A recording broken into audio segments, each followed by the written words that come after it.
Hey guys, Marble Tyler here, and I just finished, the reveal stream just finished right now, about a minute ago. So I'm going through all the notes. I took notes the entire time. I have stuff ready. I'm going to summarize everything that happened for you because there's a lot to go over. I'm not going to show any of the trailer because last week when I covered Black Ops, I got kind of flagged or whatever. It wasn't strike, but there was copyright for the trailers or whatever, so I don't care. But first of all, it was hosted by Trevor Noah. Trevor Noah is awesome. He is funny. He was funny the entire time. It was honestly very interesting to watch because you weren't just watching a bunch of executives go over redundant information. Instead, he was cracking jokes the entire time, and it was pretty good. It was honestly hilarious. But right off the bat, first of all, it's called Battlefield 5, not Battlefield V. So the V doesn't mean anything. It's literally just meant to be the 5. Up next, the logo, there's a dog barking in the background. The logo or whatever or the main, there's always a main character that's kind of standing there as the main person. There's actually a woman. So a woman is the main character, which is cool. And I'll get into that later because a lot of the stories are actually going to revolve around women. So it is confirmed we're going back to World War II. Obviously, we confirmed that the other day, but it's official. There's no alternate history. It's World War II. And so they showed off tons of gorgeous concept art, and I'm not going to show any here again for it's brand new. I don't have time to find it, and I want to get this out there. But I do want to summarize. There's tons and tons of beautiful concept art. If you look through on the website and everything else, you can guess that we're going to be going to those locations, and it looks gorgeous. It's very exciting. Other than that, they said they wanted to go to a lot of exotic places. They said they've seen all the movies, they've seen everything. They want to take you to places that isn't really shown in the movies or in the war games or anything like that. Some of the more exotic, like deserts and rainforests. And the trailer later on that they showed was extremely colorful. So it's kind of crazy that we're going to see some new environments, but probably some classic environments too. Also, co-op is returning. They did mention that right in the beginning, and I will get to that later. So first of all, in terms of gameplay and modes, a couple new additions are coming to the gameplay. So first of all, when an explosion happens, you will feel the shockwave, and you're going to physically be forced back as a character, which is interesting. I don't think it's a bad thing by any means. It'll be a slight thing. Destruction is being evolved a little bit, and it's going to be a little bit more so, a little more intense from here and there. Especially the building destruction, from what it sounds like. Didn't really go too in depth with that. But also, if you have a high caliber round, you will be able to shoot through walls, which is a kind of I don't want to say a complaint, but something important comparing yourself to Battlefield 1. Battlefield 1, you really couldn't do much in terms of your gun against the walls. You needed explosions. Sounds like you're going to be able to actually affect some people that are inside buildings without having to explode the wall down. Next, they're bringing back the old Conquest, and they're bringing back Operations, and they're going to be called Grand Operations. Now, they didn't really want to go into too much depth, and they basically said, hey, come back at EA Play, which is essentially their E3 conference. So, I don't have much to say about Operations other than it's back, and it's going to be evolved, expand upon, and there's some sort of 4-day system, from what I understand. So the battles are going to go across 4 different days. It's the quote-unquote cinematic experience or the storyline or whatever you're following for the war, which is cool because Operations is arguably the best mode in Battlefield 1, so it'd be really nice to see that to return. Next, they have those single-player war stories just like Battlefield 1. Those are returning to Battlefield 5, so we're going to see different set pieces, different characters, different locations, different armies and battles. And then they did say the co-op mode is called Combined Arms. 4 players, there can be some sort of objectives. It sounded like it revolved around a base capture sort of thing.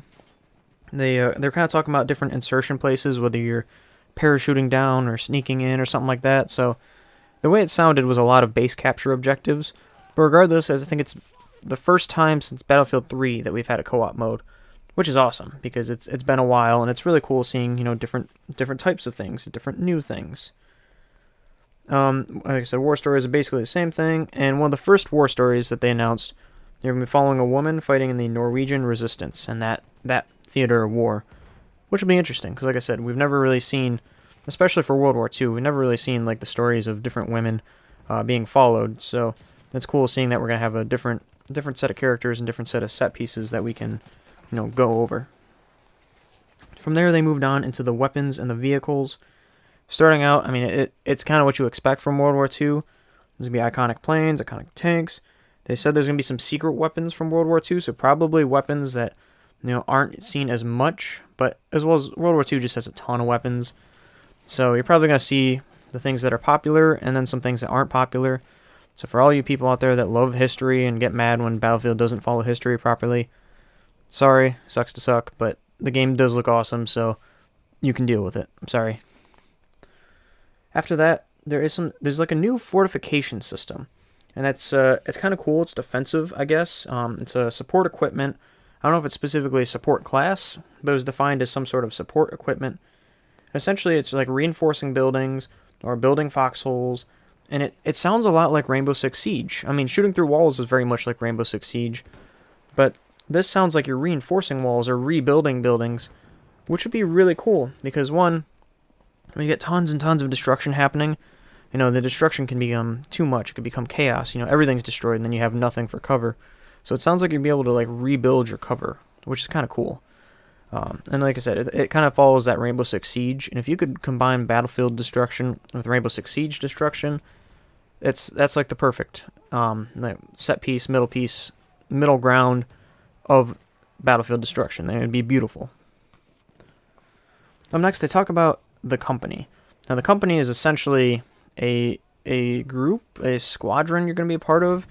It was kind of confusing. They didn't really explain it a lot, but from what it sounds like, you're basically going to level up in your quote-unquote company, which might be army and faction-based, or it might be squad-based and like class-based.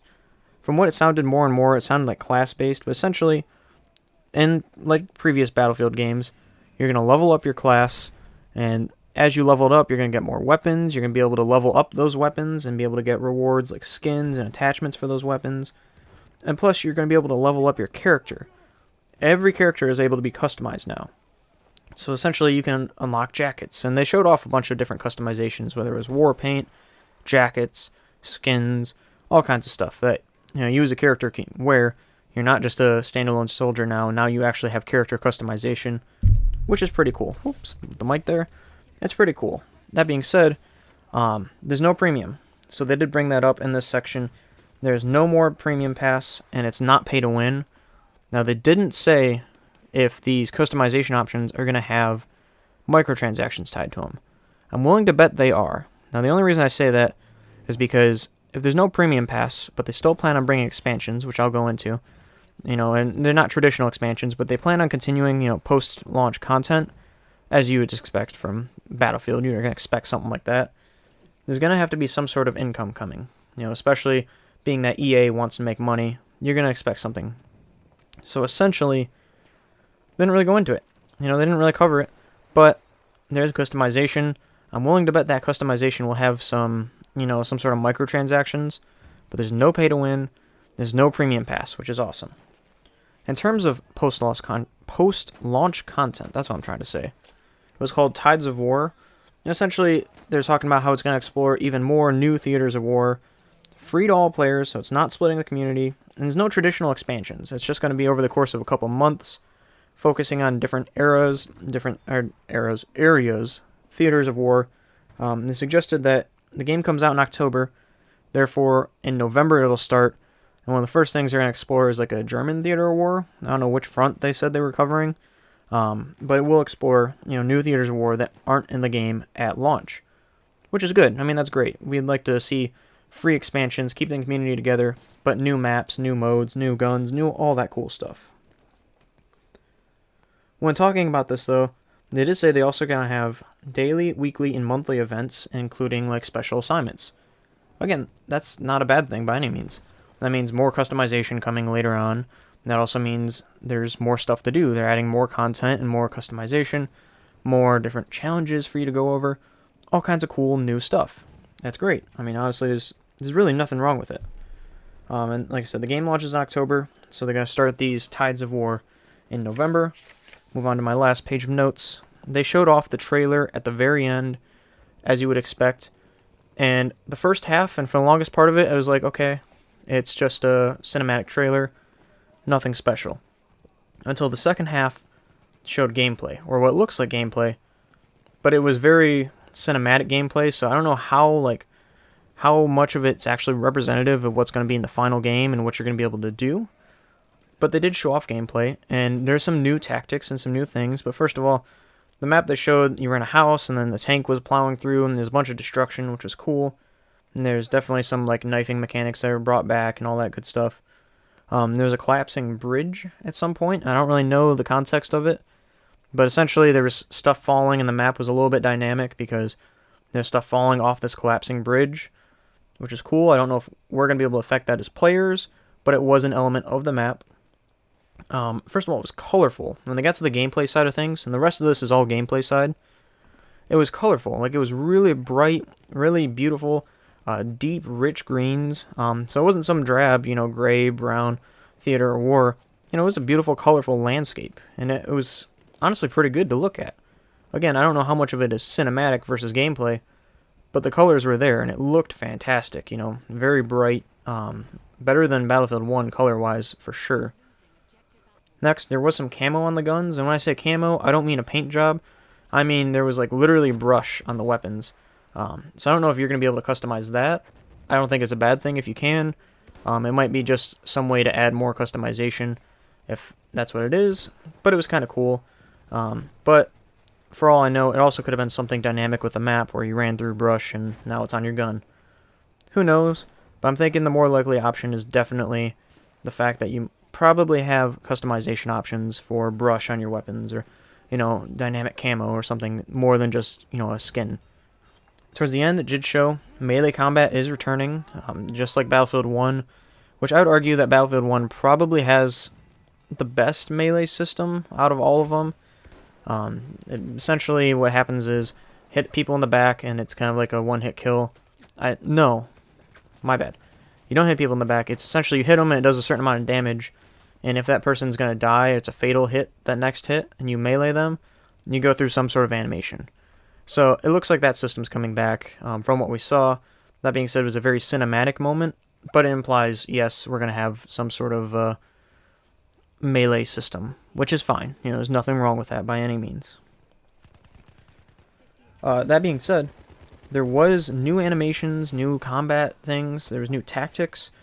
Something about Trevor Noah had pointed out that some dude climbed at someone's back and continued shooting at some point. I have no idea if that's going to be a gameplay element, but it sounded like it was, and I have no idea how valuable and everything else that it's going to be, but it was pretty cool to see. So go back and watch the trailer. It is online. Like I said, I'm not posting any of that on this because I don't want to hit by a copyright or whatever. Even though I know I won't get a strike, I don't want it to be highlighted or hit, whatever it is.